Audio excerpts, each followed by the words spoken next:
Welcome to Lost Chapters, the channel where dusty textbooks get shredded, and history finally gets the glow-up it deserves. We dive into the strange, dark, and awkward corners of the past, mixing wit, sarcasm, and a little discomfort to uncover the stories museums and classrooms love to skip. If you like your history smart, messy, and way too real, hit subscribe and join us for more gloriously uncomfortable history.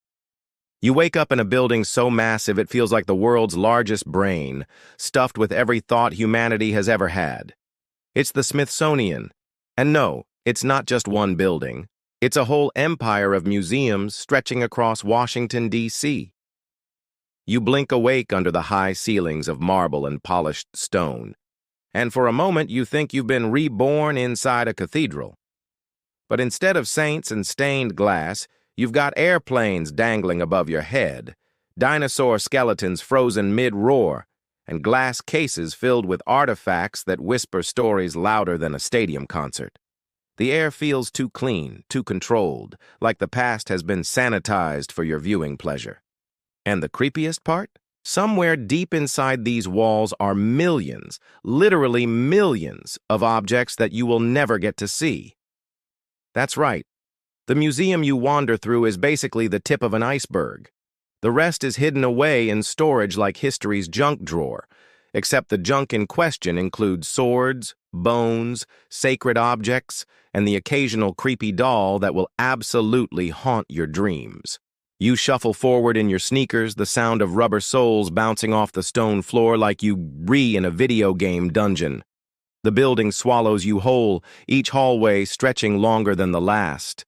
The display labels all seem so official, but you can't help but wonder, who gets to decide what belongs here?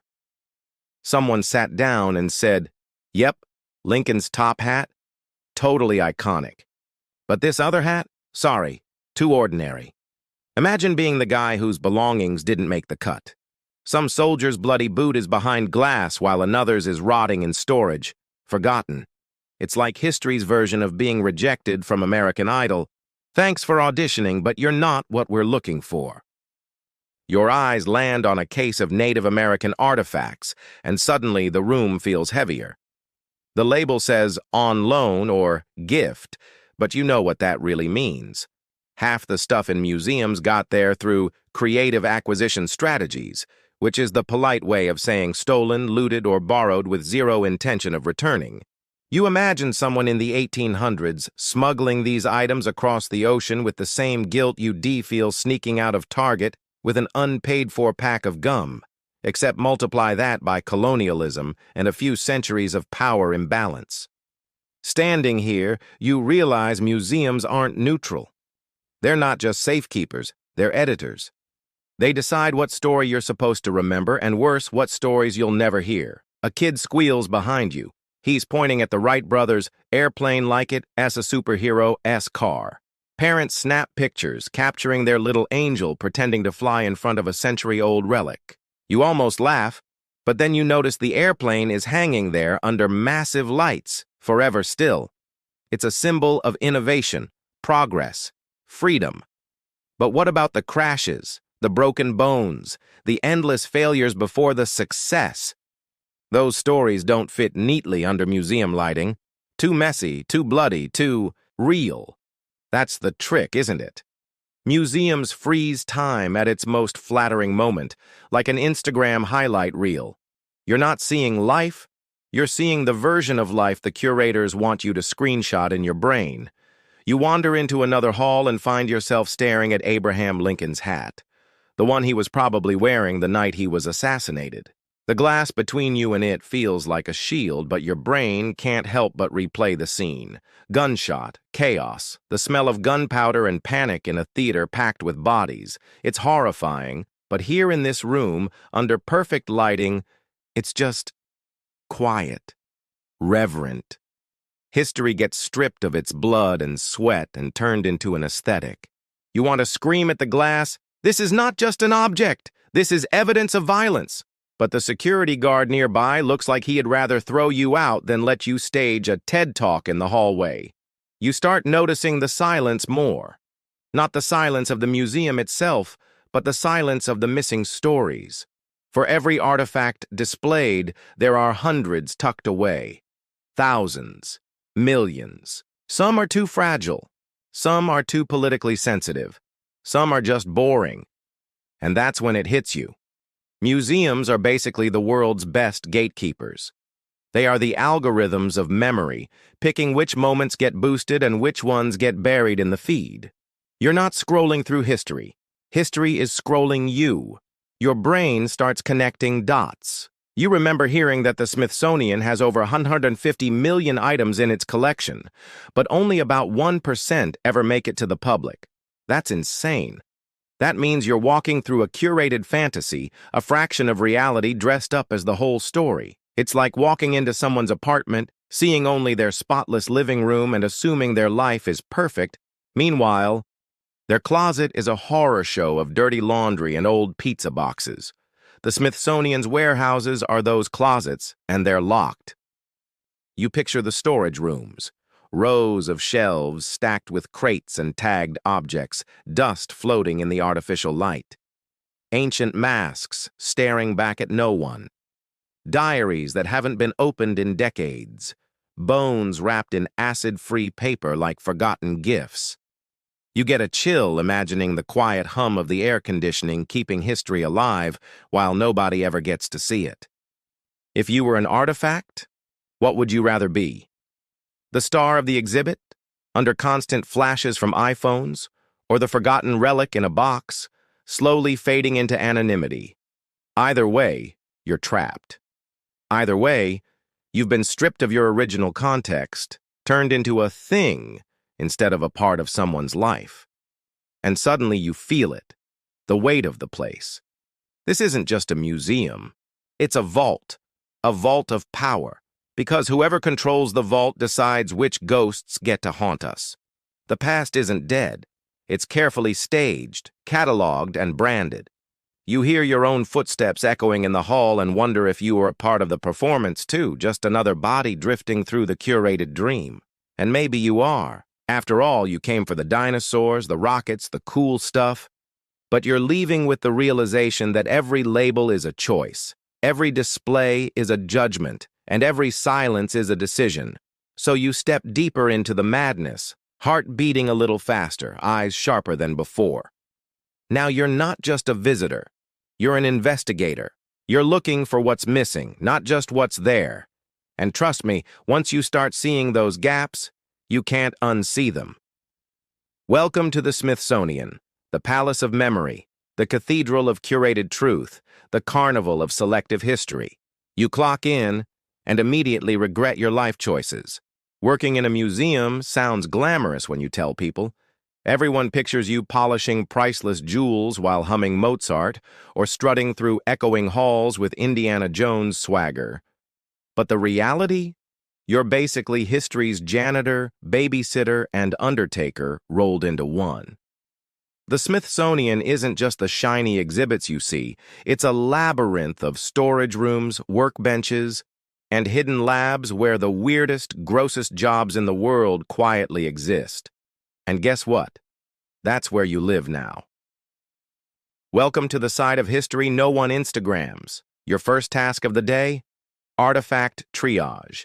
It sounds heroic, like you're patching up wounded soldiers on a battlefield. In reality, it asks you staring at a battered object and deciding if it deserves the limelight or a life sentence in storage. Do we display this Revolutionary War musket, or is it just another rusty stick of metal? You end up playing judge, jury, and executioner for objects that survived centuries of chaos.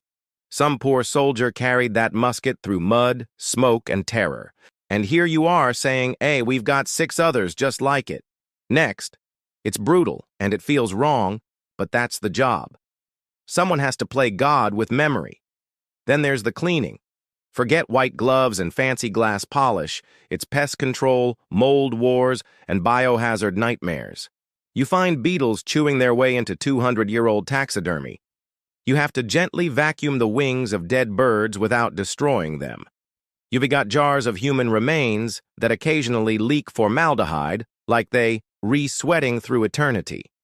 And yes, Sometimes you find mummified rats in storage boxes because history has a sick sense of humor.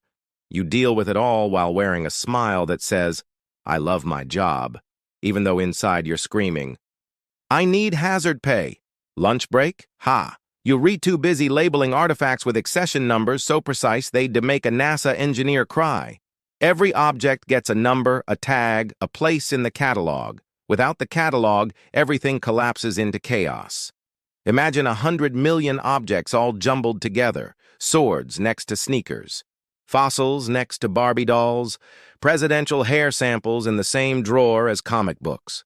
That's the nightmare you prevent with endless data entry. You sit there typing until your wrists ache, surrounded by shelves that smell like dust, leather, and a hint of death. And when your eyes glaze over, you start to wonder, are you cataloging history, or is history cataloging you? And then comes the grossest part, conservation. You think it's about preserving beauty, but most of it is about slowing down decay. You're patching cracks in bones, mending torn fabric, gluing back the teeth on a stuffed jaguar. It's history taxidermy. You get real intimate with the past, scraping grime off 19th century dentures, stabilizing wigs made from real human hair, or cleaning stains off Civil War uniforms that are absolutely not just wine. Sometimes you find things you wish you hadn't, like fingernail clippings tucked in an old diary or hair braided into jewelry. People were weird back then, and their weirdness comes crawling out of the archives straight into your latex gloves. The Smithsonian has entire rooms filled with bones, not just dinosaur bones, but human bones. Thousands of them, stacked, cataloged, wrapped in paper. Some were dug up in the name of science, others in the name of grave robbing. You stand there sometimes, staring at rows of skulls, and think about how each one was once a person, breathing, laughing, loving. Now they're specimens, numbers on a shelf. It's your job to make sure they don't crumble into dust, even if part of you feels complicit in a long, messy history of taking bodies that were never meant to be displayed. But hey, no pressure. And let's not forget the objects that fight back. Old metals corrode if you don't babysit humidity levels like a hawk. Fabrics rot if you so much as breathe wrong near them. Plastics? Oh, plastics are the nightmare of the modern museum world. Those indestructible toys and space-age materials from the 20th century are already crumbling faster than thousand-year-old pottery. Turns out, plastic ages like milk, not wine. So you spend hours stabilizing a Barbie doll while thinking, great, this is how future generations will remember us, through melting pink plastic.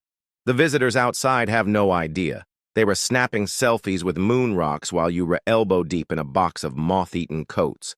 They were giggling at the ruby slippers, while you were in the basement, making sure mold spores don't eat through priceless documents. They think the museum is eternal, unchanging, and perfectly preserved. You know the truth.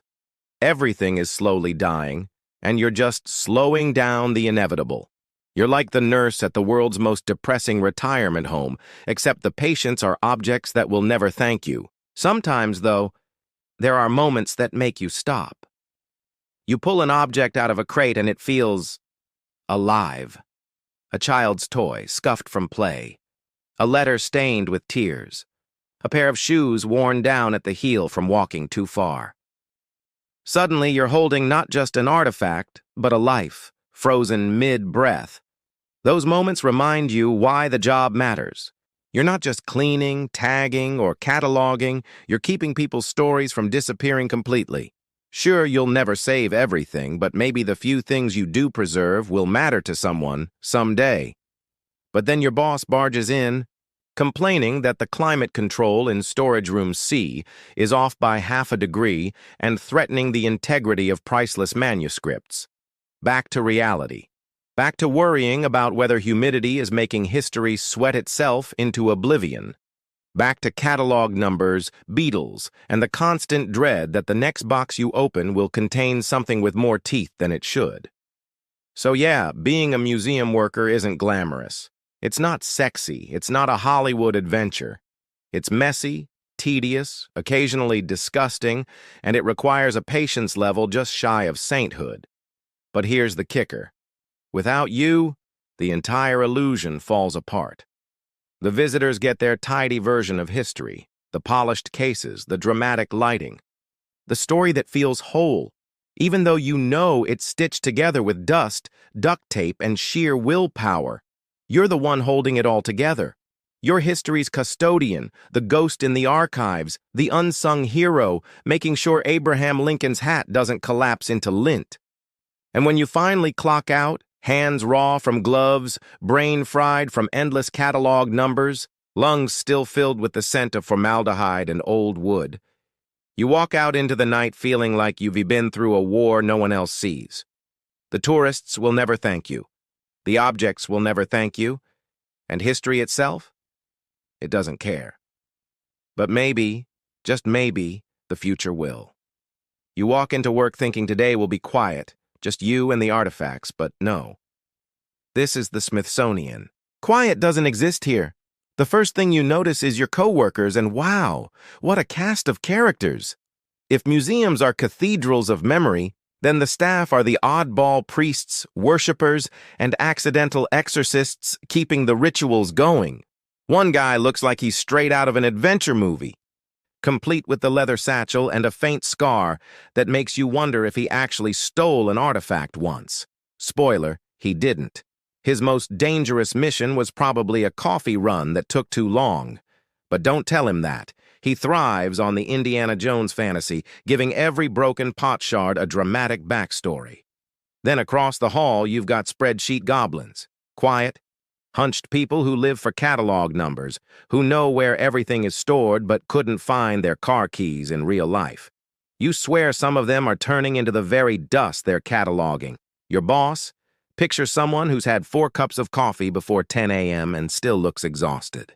They were caught between begging for government funding and making sure some kid doesn't climb into the lunar module. It's like being a principal, except the students are both hyperactive children and priceless objects from human history. The stress has permanently etched into their face, like a Roman bust in mid-sigh. They bark orders, wave clipboards, mutter about deadlines, and occasionally collapse into chairs mumbling about budget cuts, like a battle veteran remembering the front lines. You want to respect them, but also maybe get them a nap and a therapy dog. Then there are the interns. Sweet, hopeful, underpaid souls who thought working at the Smithsonian would mean enlightenment and glamour. Instead, they re-elbow deep in a box of broken fossils or alphabetizing 2,000 accession cards until their eyes glaze over. You watch them transform over weeks. Bright smiles fade into blank stares, their I love history enthusiasm withering into I need rent money. Sometimes you hear them whisper, "This is fine," as they inhale archival dust. You can't tell if they're joking or slowly breaking. And don't forget the researchers. These people descend on the collections like academic vultures, convinced their project is the most important thing since fire. They argue over tiny fragments of pottery as if the future of humanity depends on it. They'll fight tooth and nail for access to a specific box of bones, as if those bones are hiding the cure to every disease. And if you so much as misplace a label, they'll look at you like you just deleted Shakespeare from existence. They bring drama to the archives, pure intellectual soap opera. But the real fun? The public. Ah, yes, the glorious mix of tourists, conspiracy theorists, and bored school groups who turn the museum into a human circus. You're minding your business when some dad in cargo shorts asks if the Smithsonian still hides aliens from Roswell in the basement. You laugh. He doesn't. He's dead serious, eyes wide like he's seconds from pulling out a grainy UFO photo. You're tempted to say, "Yes, sir, and they work in accounting now." But you bite your tongue. Barely. Then there's the woman who wants to touch the dinosaur bones, like actually touch them.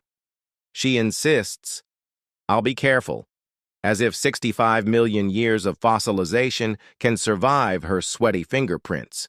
Kids are the worst and the best. They'll press their faces to the glass, fogging up the exhibit while screaming, "Mom, it's a giant lizard!" They'll try to climb into the cockpit of the Wright brothers' plane, because why not? They'll throw tantrums because the T-Rex doesn't move like in Jurassic Park. Meanwhile, you're chasing them away from priceless artifacts like a referee at a never-ending soccer match. Every shriek feels like a dagger to your soul, but sometimes, just sometimes, you see their eyes light up in pure wonder, and it reminds you why the whole circus matters. Conflict, though. Conflict is everywhere. One co-worker thinks an artifact belongs in the main exhibit. Another insists it's too fragile, and suddenly you're trapped in a heated debate over whether a 19th century chair should be in domestic life or political history. It's ridiculous, it's petty, and yet everyone's acting like the chair will solve world hunger. These arguments can drag on for months, with meetings, memos, and passive-aggressive post-its left on each other's desks. The drama could fuel its own Netflix show, Curators at War. And then there's you stuck in the middle, nodding politely while secretly thinking, "It's just a chair, people." But of course, it's never just a chair. It's a symbol. Everything is a symbol. Every artifact is loaded with meaning, politics, and the weight of who gets remembered. So you play along, knowing that these little battles are the veins pumping blood into the museum's giant, twitchy heart. The personalities clash in hilarious ways. The Indiana Jones wannabe scoffs at the spreadsheet goblins for never leaving their desks. The goblins roll their eyes and mutter about cowboys who don't understand real cataloging. The boss storms in to yell about deadlines while the interns sneak candy into storage rooms to survive their 12-hour shifts. And in the corner, a researcher is crying over a mislabeled shard of pottery like it's a breakup. You can't script this chaos. It just happens, every single day. The best part? The weird overheard conversations. You'll be grabbing coffee and hear someone say, "Don't forget to rotate the pickled frogs in fluid room 3, as casually as someone would say, "Take out the trash," or "We can't mount the walrus because his skin is too oily," or "No, you can't keep the mummy's toenail clippings as a souvenir." This is normal life in the museum world. If you worked in an office, you'd think people were insane. Here, you just nod and sip your coffee. By the time the day ends, you've dealt with co-workers fighting over funding, tourists asking dumb questions, kids licking glass cases, and researchers demanding access to artifacts you didn't even know existed. You've laughed, you've sighed, you've questioned your sanity more times than you can count. But somewhere between the chaos, you realize something. The people are the museum as much as the objects. Without the Indiana Jones wannabe, the spreadsheet goblins, the exhausted boss, the broken interns, the dramatic researchers, and the unhinged tourists, the Smithsonian wouldn't be alive. The artifacts would just sit there in silence. It's the people, their quirks, their fights, their weird obsessions that breathe life into the place. So yeah, it's messy, it's exhausting. It's a reality show nobody's filming. But it is also a reminder that history isn't just stuff locked in glass cases. It is people interacting with stuff, projecting their weirdness onto it, fighting about it, loving it, misunderstanding it. And in a twisted way, all those characters around you are just as much artifacts as the bones, the hats, the planes, the stones. They're part of the story, too, whether they know it or not. The lights click off one by one, echoing down the marble halls like a countdown, and suddenly the Smithsonian doesn't feel like a museum anymore. It feels like a crypt. You've survived the chaos of tourists and sticky-handed kids, but now the silence takes over, and it's worse. In the daytime, the noise hides the weight of the place. At night, every object starts to breathe. The cases seem to hum, the shadows stretch longer, and you swear that Lincoln's hat has shifted just a little on its pedestal. You try to shake it off, but your brain is hardwired for horror. Every sound becomes a threat. A door creaks, and your chest tightens. A vent rattles, and you're already picturing priceless artifacts melting into piles of worthless dust. Security guards walk the halls with flashlights, beams cutting through the dark like swords. But even they don't look comfortable. You can see it in their faces. They've heard too many noises they can't explain, caught too many glimpses of movement where no movement should be. Some guards whisper about shadows in storage, though nobody ever writes those reports down. You laugh about it with them in daylight, but at night, when the taxidermy lion stares at you with glass eyes that seem just a little too alive, it's not so funny anymore. You wonder what it would take for those eyes to blink. But the real monsters after dark aren't of the imagined kind. They read the disasters waiting to happen. Fire is the most obvious one. A single spark, a faulty wire, and centuries of history could vanish in minutes. You picture flames tearing through delicate parchment, smoke curling around bones that survived millennia, heat warping metal until it screams. You've been drilled for it, sure, but all the practice in the world can stop the terror of knowing you regarding objects that cannot ever be replaced. A burned chair, a charred fossil, those aren't just losses, they're amputations of memory. Once they're gone, that piece of the human story is gone forever. And then there's water, the sneaky killer.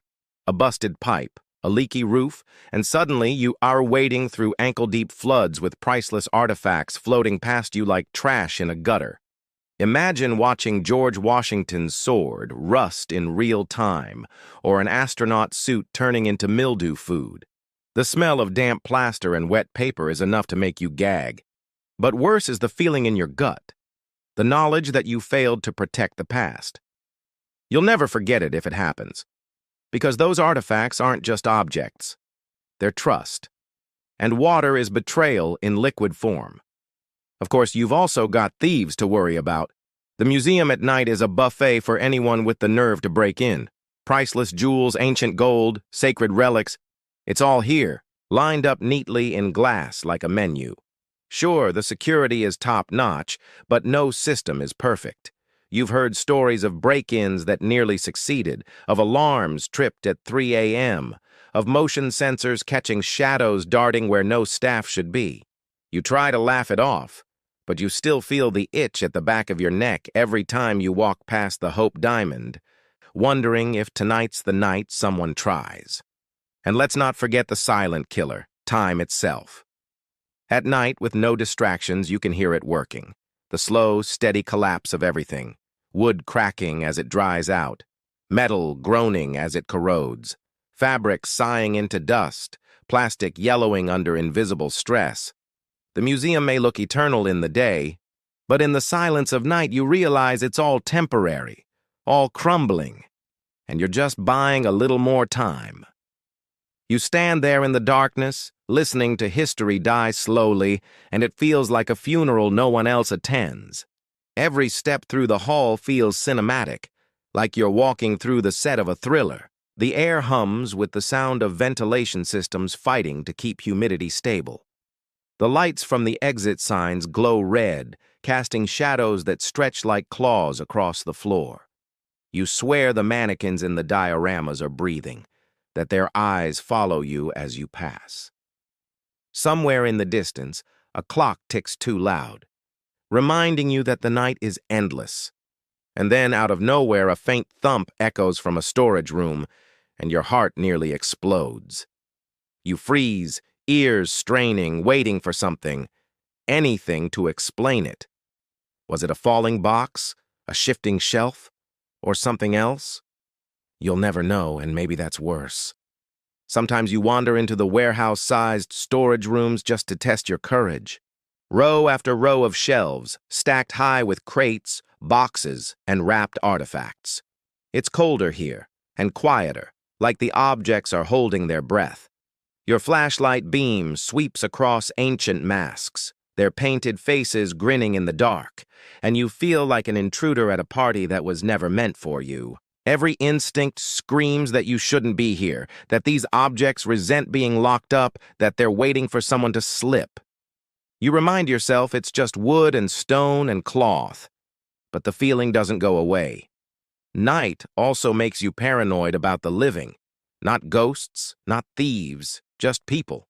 The coworker who stayed late to finish cataloging, the guard who's doing his rounds. The researcher who begged for just one more hour with the bones. You see them in the half-light and they look like strangers, silhouettes moving in the wrong place. You wonder if they're supposed to be here, or if you should be running. The museum breeds suspicion after dark, like its silence infects your brain and makes you doubt everything. But the worst part of the night isn't the fear of fire, water, thieves, or even ghosts. It's the weight of responsibility. In daylight, you can joke about being a custodian of the past. At night, it feels crushing.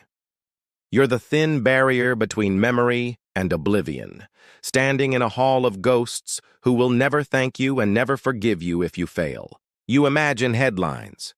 Priceless artifact destroyed, Smithsonian suffers loss, centuries gone in a night. And you know they'll never say your name. The one who stayed, the one who tried. The objects matter more than the people who protect them. That's the deal you signed up for. So you keep walking, heart hammering, ears pricked, flashlight beam bouncing across glass and shadow. You breathe in the smell of waxed floors, old paper, and the faint metallic tang of air conditioning. You remind yourself that the danger is real, but the fear is part imagination, part adrenaline. You tell yourself you'll get used to it, but you know you never really do. Every night in the Smithsonian is another test of nerves, another chance for disaster, another reminder that history isn't safe. It's fragile, brittle, and always one accident away from being erased. And when the first light of dawn slips through the high windows, when the hum of the city stirs back to life, you finally let yourself breathe. The monsters of the night, both real and imagined, fade back into the walls. The silence recedes. The museum becomes a museum again, just another tourist playground full of chatter and laughter. But you know better now. You've seen the danger after dark. You've walked the halls when the past feels alive and angry, when the air is thick with threats you can't touch, and you'll never look at those glass cases the same way again. You walk back into the museum in the morning, sunlight slicing through the tall windows, tourists already gathering in lines outside, and for a second it looks almost normal again. The fear of last night, the creaks and shadows and imagined footsteps, dissolve into the hum of chatter and the squeak of sneakers on polished floors. But you know better. You've seen what's behind the curtain, and now everything feels different. Every object, every glass case, every carefully written label, it all hits you like a magician's trick you can't unsee. What you're staring at isn't the truth. It's a performance. A curated highlight reel of history chosen by people you'll never meet, edited into something neat and palatable for a crowd that just wants to snap a selfie before hitting the gift shop. You wander past the Lincoln hat again, and this time you don't see the noble relic of a great man. You see the blood-stained knight, the screaming theater, the grief that tore through a country. But that's not in the plaque.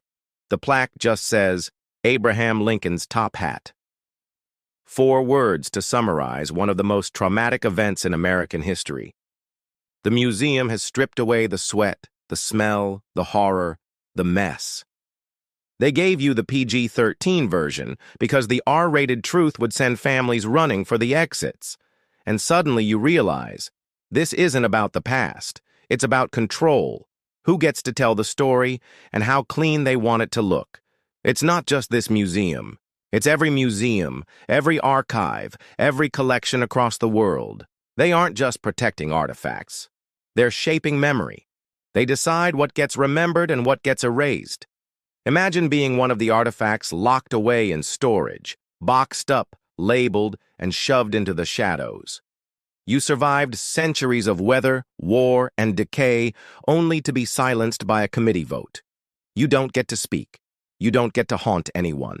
You're just a file number in a database no one reads. The irony is sickening. Museums claim to preserve history, but sometimes they're the best at burying it. You keep walking, watching people laugh and pose in front of a space capsule. And you wonder if they realize how carefully constructed all this is. They think they're learning history, but really they're absorbing a version of it that's been airbrushed for national pride, for donor approval, for political comfort. Slavery, genocide, colonization, these stories get tucked into side exhibits, softened with gentle language or ignored completely. Instead, the main halls celebrate rockets, presidents, and technological marvels. Progress, victory, triumph. It's not an accident. It's a story crafted to make you feel proud, not guilty. Museums aren't neutral. They're patriotic filters, memory machines designed to reinforce the narrative of power. But then your mind flips the coin, and you realize it's not all sinister. There's something beautiful, too, in the attempt to hold on to the past, even the curated past. Without places like this, so much would vanish entirely. The paper would crumble, the bones would rot, the objects would scatter into antique shops or private collections where no one but a billionaire gets to see them.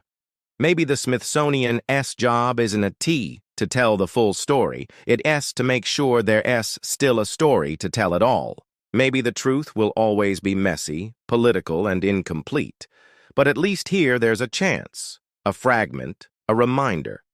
You can't preserve everything, but preserving something is still defiance against forgetting. You imagine someone 100 years from now, standing in front of an iPhone, sealed behind glass, staring at it like it's a sacred relic. The label will probably say something ridiculous like, Common Communication Device 21st Century. They'll never know how addictive, how destructive, how world-changing that little brick really was. They'll never smell the burnt battery, never feel the cracked screen in their palm. They'll just see an object stripped of its context, presented like a fossil. That's how it works. Every object eventually becomes a shadow of its reality. That's the price of preservation. And then you think about what's missing. The stories that never made it in, the voices too quiet to archive. The communities erased because nobody with power cared enough to keep their artifacts safe. For every Lincoln hat, there are 1,000 hats that belong to nameless farmers, laborers, enslaved people, immigrants, hats worn to shreds and tossed away, their owners never immortalized. For every shiny exhibit of progress, there are mountains of suffering locked out of the frame, and the worst part? You don't even know what you're missing. Whole worlds can vanish in silence. The gaps in the museum are as important as what's on display. The visitors around you don't see it. They're too busy snapping pictures, too busy grabbing overpriced souvenirs from the gift shop, too busy rushing through history like it's a checklist. You want to stop them, to shake them, to tell them that this isn't just a field trip or a tourist stop. This is memory warfare. This is where nations decide who they are and what they're proud of. This is where the past gets polished into myth. And if you're not paying attention, you'll swallow that myth whole and call it truth. But here's the darkly funny part. You're not immune either. You like the myths. You like standing under the giant whale skeleton and feeling small. You like staring at moon rocks and pretending you are part of a species that's noble and brave.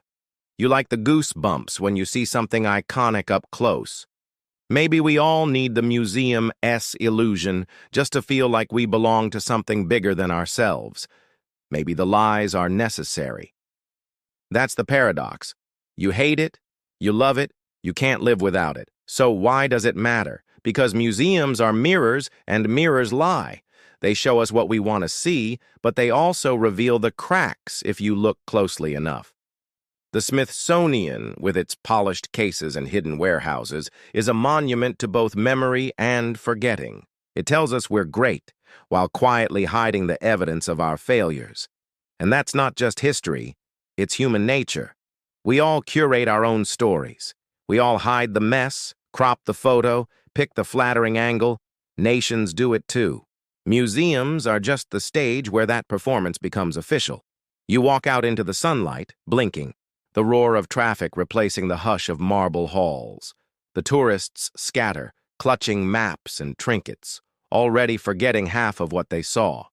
You stop for a moment, looking back at the massive facade of the Smithsonian, and you wonder, what stories did it just erase from your memory without you even realizing? Which ghosts were silenced? Which voices were locked back in the vault? Which truths were edited out so neatly you'll never think to ask about them?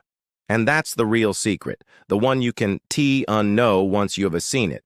History isn't a about what happened. It's about what survives. It's about what gets remembered, who gets remembered, and who decides. The museum is just a reflection of that eternal fight. A stage where the past is constantly rewritten for the living. So you head down the steps, into the city buzzing with life, carrying that weight with you. And maybe, just maybe, the next time you see a glass case, you'll wonder what's missing. Maybe you'll look at the gaps instead of just the objects. Maybe you'll start asking who benefits from the story being told. Or maybe you'll just head to the gift shop and buy a snow globe. That's the choice. That's the irony. That's the joke the Smithsonian plays on all of us. So, would you make it out alive, knowing the truth behind the glass? Or would you let the curated version of history keep you comfortable? Drop your answer in the comments, because trust me, this is one story that isn't finished yet.